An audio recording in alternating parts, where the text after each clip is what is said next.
Alpha Team is flying around the forest zone situated in northwest Raccoon City, where we're searching for the helicopter of our compatriots Bravo Team, who disappeared during the middle of our mission. You haven't found it? No, I haven't found it yet. Bizarre murder cases have recently occurred in Raccoon City. There are outlandish reports of families being attacked by a group of about 10 people. Victims were apparently eaten. Bravo Team went to the hideout of the group and disappeared. Look, Chris!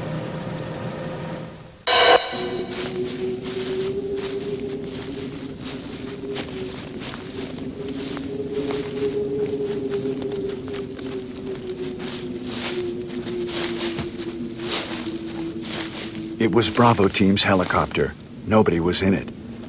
But strangely, most of the equipment was still there. However, we soon discovered why.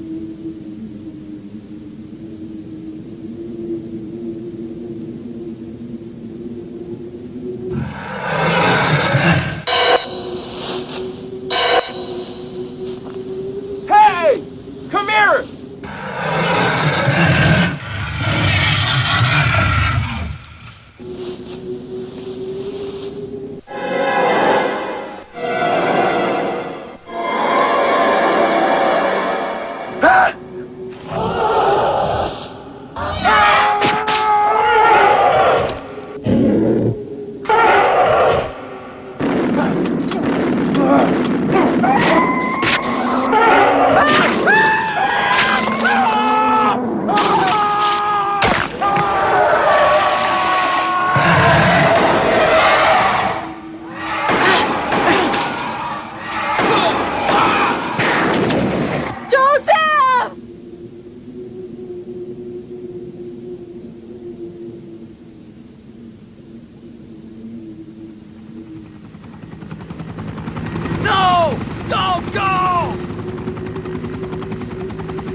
Jill, run for that house!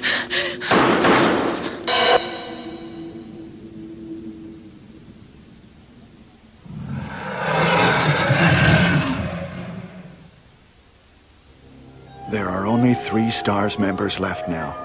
Captain Wesker, Jill, and myself. We don't know where Barry is.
ゲームコンセプトとしてはもう1にも2にも、怖いと、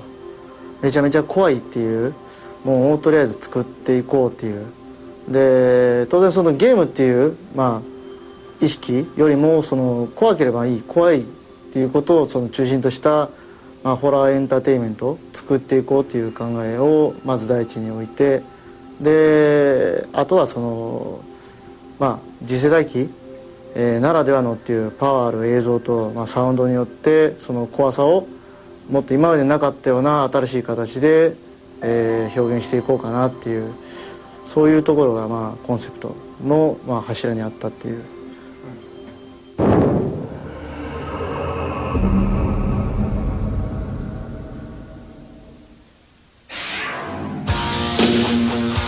クリス・レッドフィールド、アルファチームの操縦士、ニューヨーク出身。卓越した操縦技術を持ちながら3年前に空軍を除隊、ラクーンに流れてきてなぜかスターズに入隊。以後バリーと組んで数々の作戦を成功に導いたものの、多くの始末書も残している。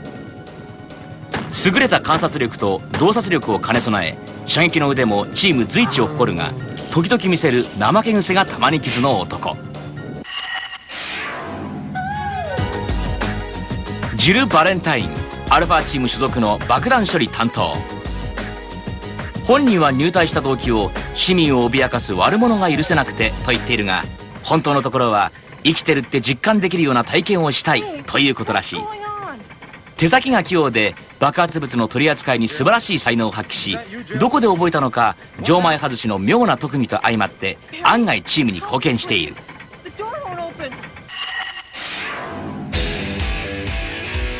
バリー・バートン、アルファチームの火器担当。この道16年のベテランで、特に火器関係の知識の豊富さは単なる必須を超えている。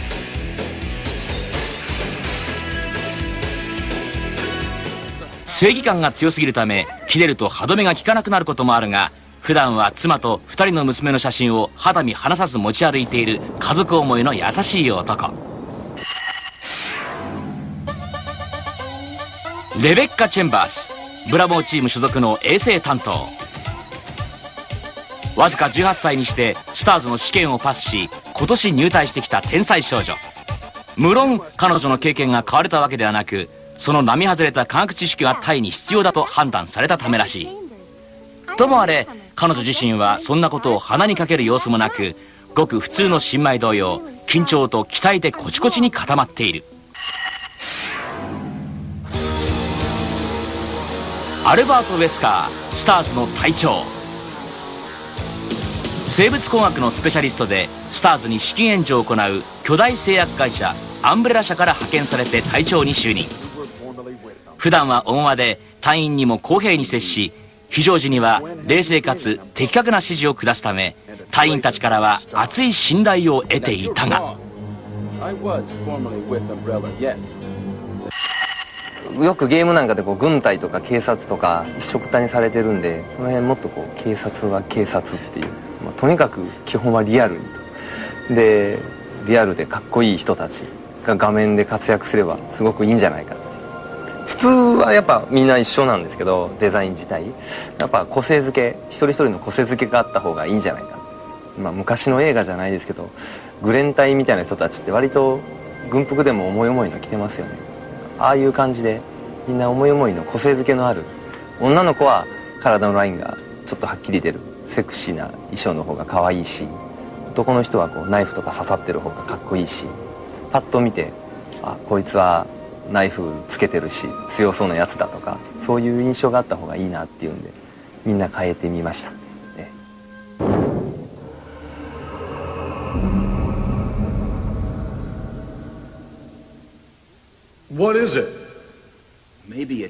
バイオハザードは近未来のアメリカを舞台に現実的に起こり得る恐怖の事件を描いている。細部まで計算されたストーリーは、ゲームというよりはプレイヤーが主人公を演じる映画のようだ。ストーリーはマルチシナリオを採用し、プレイヤーの行動や選択によって多彩な展開を見せる。このため一度や二度のプレイでは全てを見ることは不可能と言える。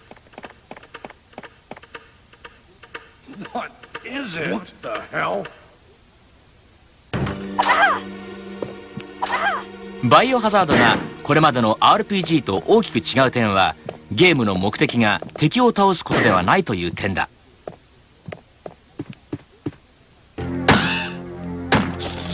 恐怖をメインテーマに置いているこのゲームでは、モンスターが圧倒的な強さで襲いかかってくる。このためプレイヤーは敵を倒す前にまず自分が生き残ることを考えなければならない。プレイヤーの一瞬の油断と判断ミスが命取りともなるサバイバルホラーなのだ。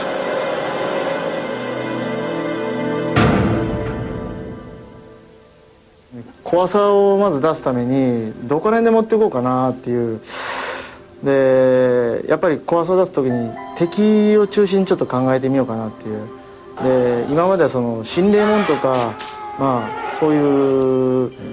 学校であったなんか噂とか怖い話とかそういうやつは多分出てたんで、ちょっと他が出してこないような怖さ、犬とかに噛みつかれるような痛さとか、そういう引き裂かれるような爪で鋭い、そういうなんか理解しやすいような怖さを表現できたらいいなっていうふうなところで、生きた、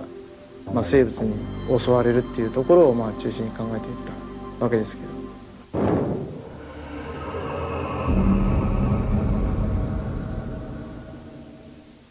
Chris,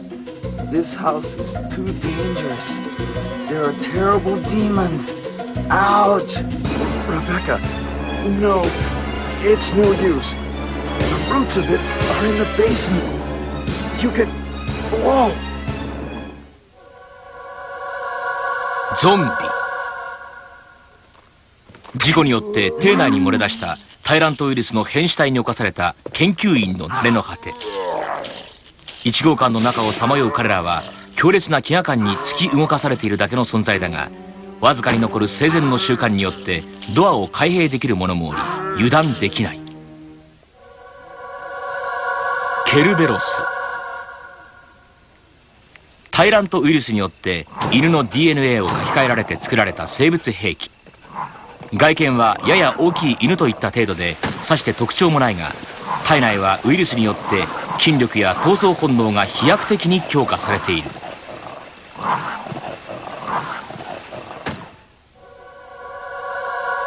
ハンター。タイラントウイルスの開発により完成を見た人間ベースの生物兵器。このニックネームの由来は仲間との見事なコンビネーションで狩りを行うことから開発者に名付けられたもの。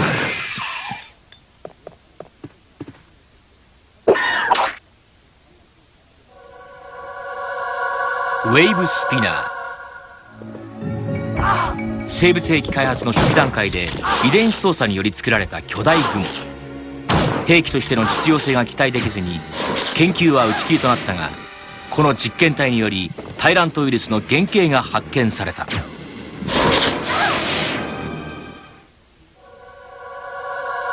ヨーン。爬虫類の遺伝子操作で作られた実験生物が事故で漏れ出したタイラントウイルスの変死体に侵されて巨大凶暴化したもの。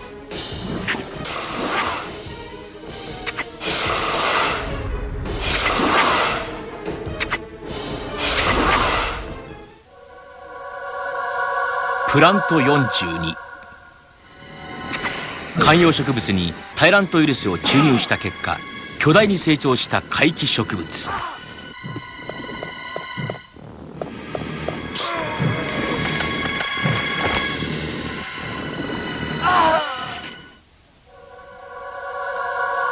ネプチューン。ウェーブスピナーの開発段階で発見されたタイラントウイルスの原型を魚に投与して作られた生物兵器。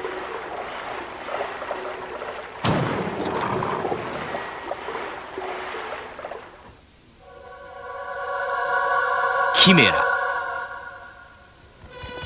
人間と昆虫の遺伝子操作により生まれた昆虫人間。攻撃力は高いが知能が極めて低いために生物兵器としての実用は見送られていた。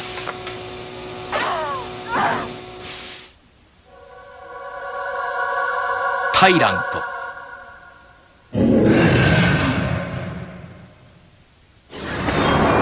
成人した人間にタイラントウイルスを投与し作り出された最強の生物兵器。しかし開発途中で事故が発生したために完全体とは言えない。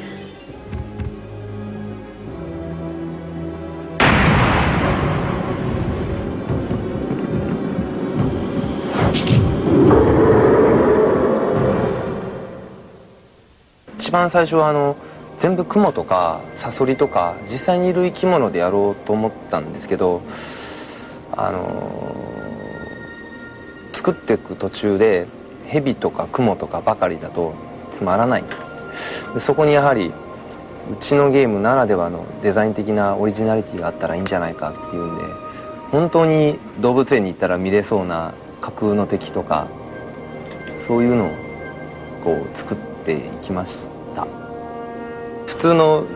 人っていうか、一般の人たちはやっぱ視覚から入ると思うんですよ、怖さっていう。雲が出たら雲嫌いな人はうわ雲だ嫌だって思うし、蛇が出たら蛇嫌いな人はうわ蛇だ嫌だって思うし、ハンターっていう敵がいるんですけど、大きな手で爪がついたやつがいればこれに切られたら痛そうだとか、こういろんな人がやってくれるゲームなんで、いろんな人が見た時にこれは嫌だとかこんなことはされたくないって、そういう思える部分を作ってやるっていう部分に気をつけましたね。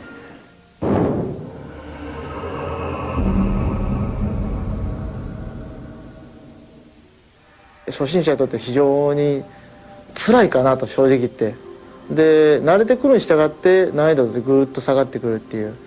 でマップを覚えて、でアイテムの場所とか覚えていって、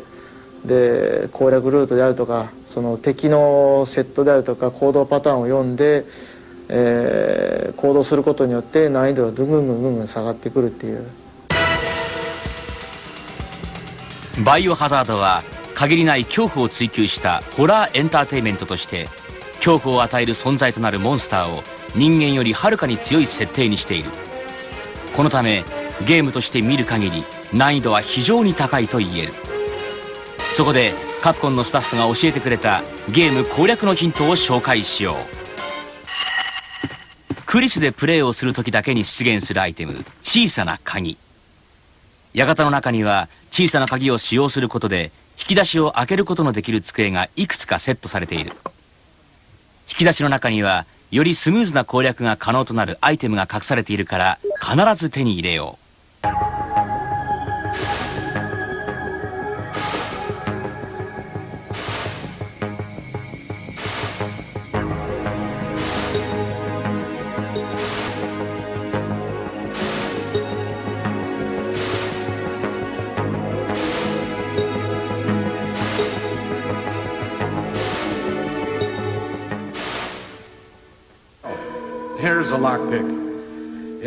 ジルでプレイする場合はバリーからもらえるキーピックで小さな鍵を代用することができるから覚えておこう。館内には至る所に3種類のハーブがセットされている。ハーブは体力回復や毒消しに使用できる重要なアイテムだ。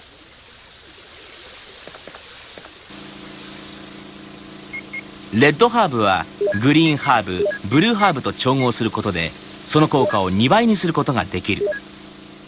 3つのハーブを上手に使いこなすこともゲームクリアのポイントだから覚えておこう。無理に戦わないっていうとこがまず最初は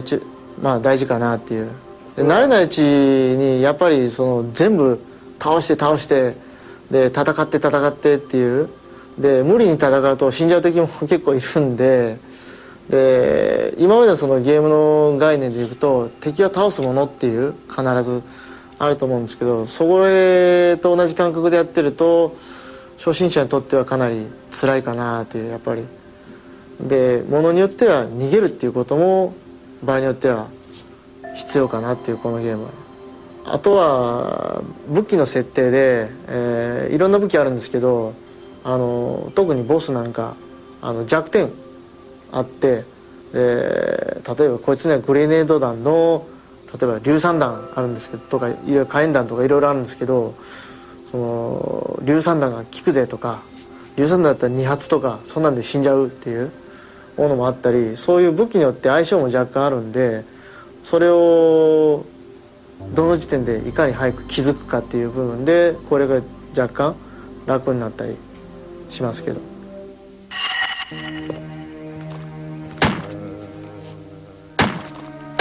ゾンビは動きが遅いので落ち着いてさばくことが大切だ。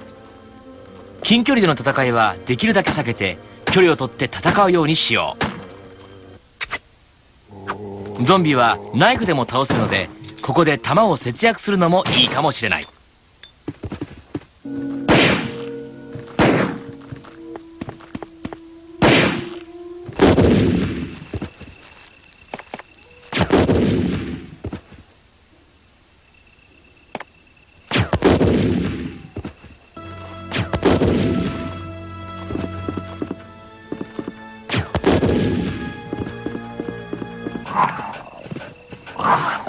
ケルベロスは群れで襲いかかり、動きも素早いためショットガンが有効だ。とは言っても、下手に戦おうとすると逆にやられてしまうことになりかねない。無理はせずに逃げる方が賢明だ。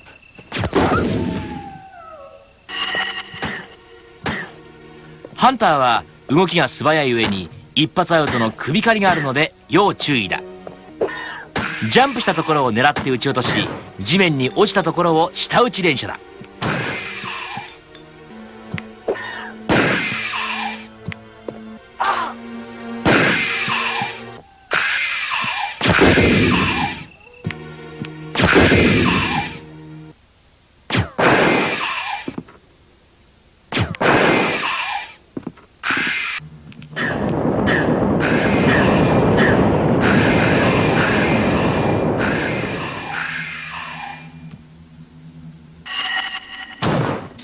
カラスやハチなど空を飛ぶ敵には攻撃範囲の広いショットガンが有効と言える。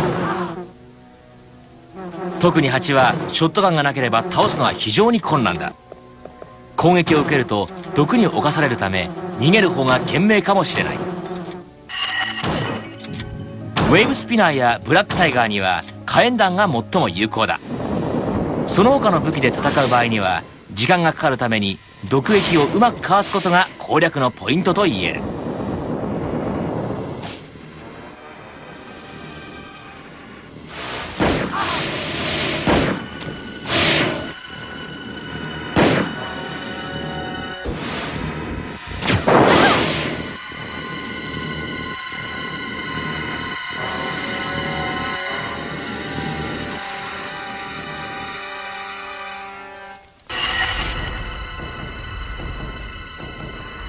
ヨーンを倒すために最も有効な武器は硫酸弾だ。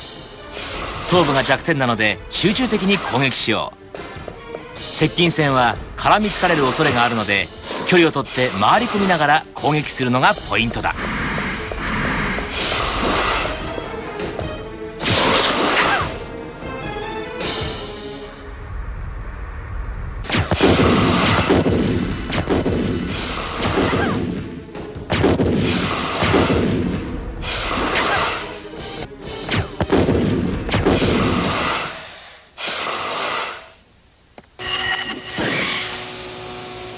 キメラにはグレネード通常弾が最も有効だが、天井にへばりついて歩くために非常に当てづらい。そこで敵に背を向け逃げる姿勢を取ると地面に降りてくるので、その時を狙って攻撃しよ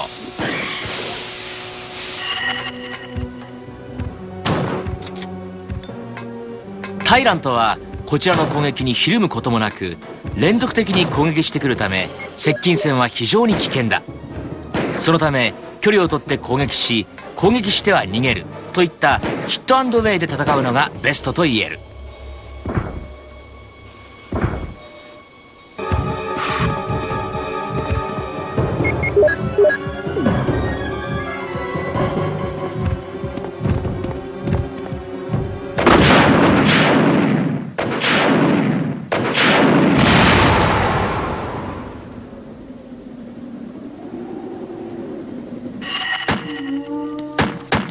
ゾンビなど複数の敵が襲いかかってきた時に有効なスペシャルテクニックがベレッタの連射だ。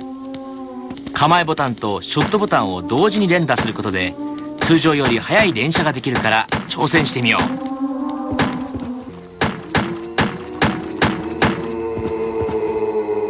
多分ベストエンディング見るまでに、ゲーム3回ぐらい4回ぐらいプレイすれば多分それぐらい見れるんじゃないかなと。一般のユーザーでそれぐらいのところに調整してるんですけど。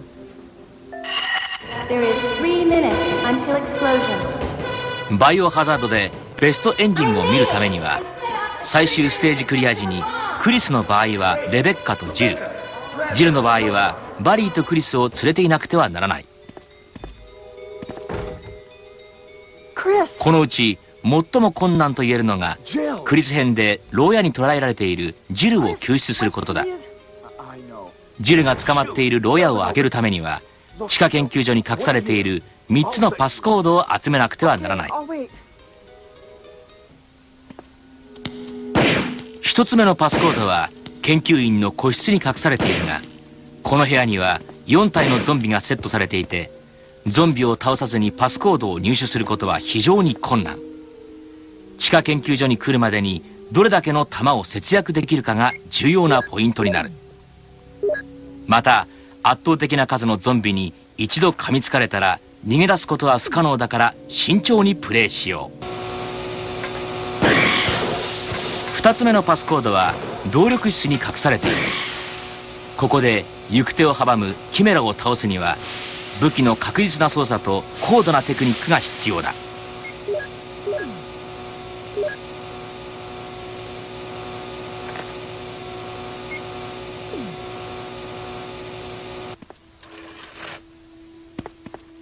3つ目のパスコードは死体置き場に隠されているが、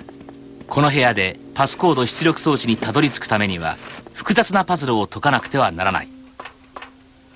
パズルを解くことに失敗すると毒ガスが発生する仕掛けになっているから、毒消しアイテムと体力回復アイテムが必ず必要だ。パスコード出力装置からパスコードを手に入れるためには MO ディスクが必要になるため、地下研究所に来るまでに必ず手に入れよう。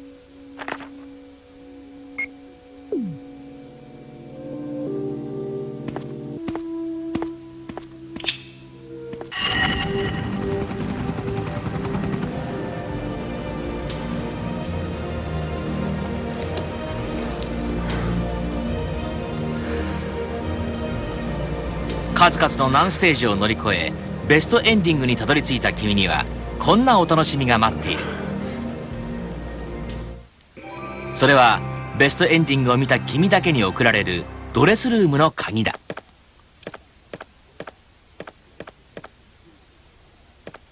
この鍵を使えば1番館に隠されたドレスルームでクリスまたはジルのコスチュームをチェンジできる。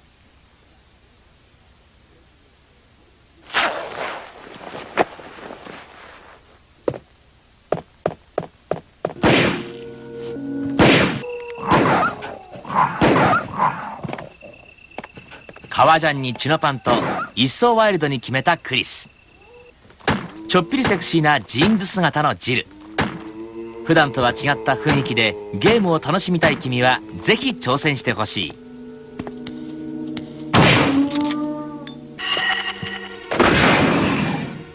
さらに3時間以内の最短クリアでエンディングを迎えるとタイラントを倒したロケットランチャーを手に入れることができる。これを手に入れた君はバイオハザードを制したも同然。無敵のロケットランチャーで凶悪モンスターも恐れることはなくなる。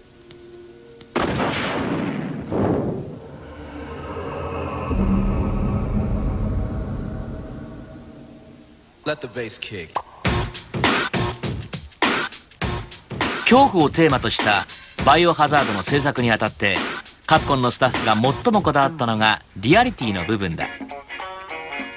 このリアリティを出すためにゲームの中には様々な工夫がされている。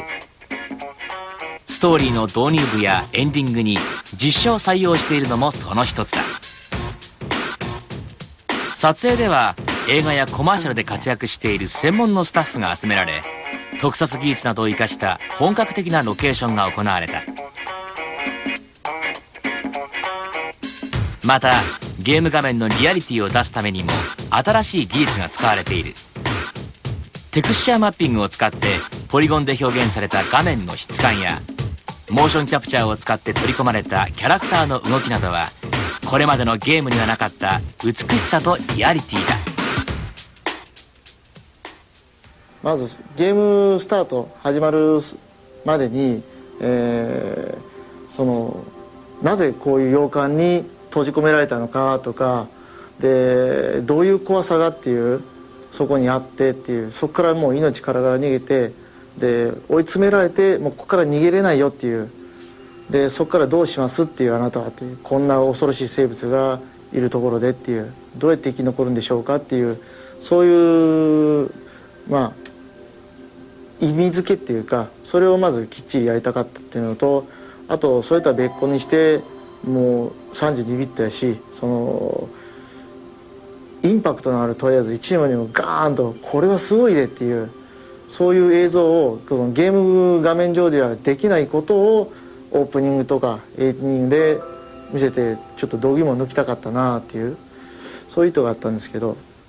とにかくね、部屋の中を自由に動き回れるっていうゲームなんですよ。で部屋作ってプレイヤーを歩かして、ただそれだけでも多分十分楽しいと思うんですよ。だからそれを楽しくさせるために、その人を歩かすっていうこと一つとっても、人間の歩きの重心の移動とかそういう部分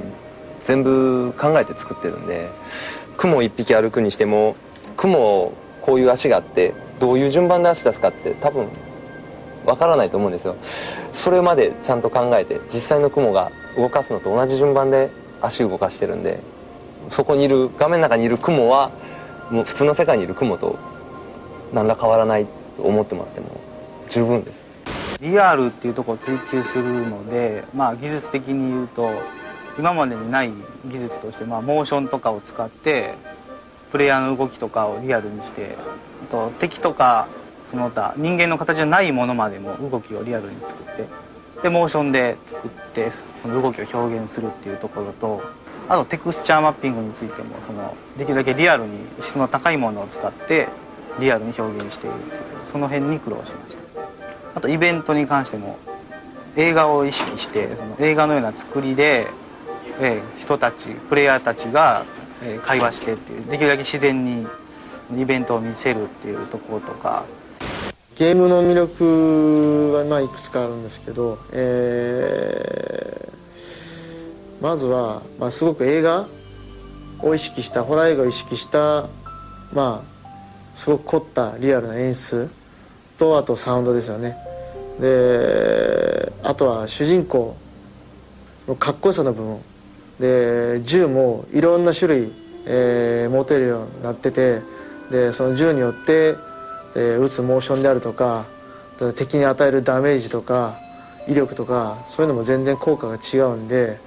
そういうのもすごく楽しんでほしいなっていう。であとは敵のリアルで細かい動き、そこら辺もちょっと楽しんでほしいな。今回我々にとって初めてオリジナルタイトルで、これ買っていただいた皆さんが、どない思うか、いろいろ感じ方があると思うんですよね。我々怖さを追求したけれども、こんな怖ないよとかですね、うちの子供が泣いてしまったとかですね、いろいろあると思うんですけども、やっぱ我々っていうのはこのバイオハザードっていうこの恐怖を扱ったものっていうのは今後、一つの大きな柱として育てていきたいというのは私自身思っています。で当然、2っていう話なんですけれども、これは現状考えております。で、皆さんぜひ2、1よりもはるかに怖い2というのをちょっと楽しみにお待ちいただければと思います。もうこの手伸ばしたってその涙拭えないよ。きっと迎えに行くから